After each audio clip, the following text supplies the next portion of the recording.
ঐতিহ্য থেকে আমরা এখনো মুক্ত হইনি। সেই ঐতিহ্য স্থাপিত হয়েছে, স্থাপন করেছে। এইটার সূত্রপাত যদি খুব বেশি পিছনে না যান, আপনার কমপক্ষে 1947 সালে যেতে হবে।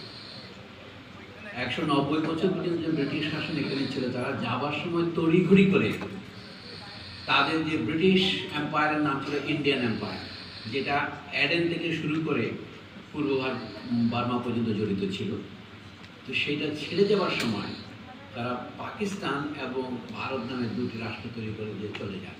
ভারতবর্ষে যারা সংখ্যালঘু হবে তাদের ভবিষ্যৎ নিরাপত্তার বিধান কি হবে, এইটা ছিল ভাবনার বিষয়। সেইটার বিধান একটা তারা দিয়েছিলেন 1950।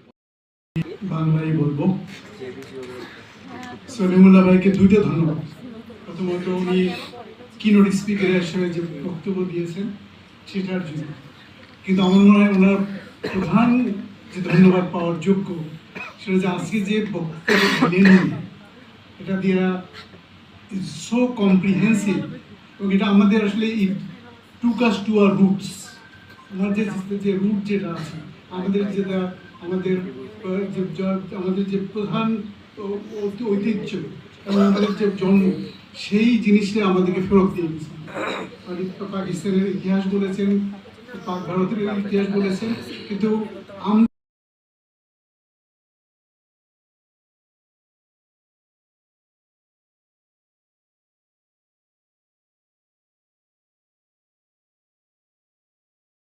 যেটা অনেক ভাইয়ের কথা চলে আসছে, সেটা হলো যে সেই যে বুদ্ধিজীবী দিবসের হত্যা যেটা চলছে, কিন্তু বাংলাদেশে আমরা আজকে যে কি পর্যায়ে এসেছি, আমরা যেটা জুলাই বিপ্লবের কথা জানি আমরা, কিন্তু এখন যেভাবে আমরা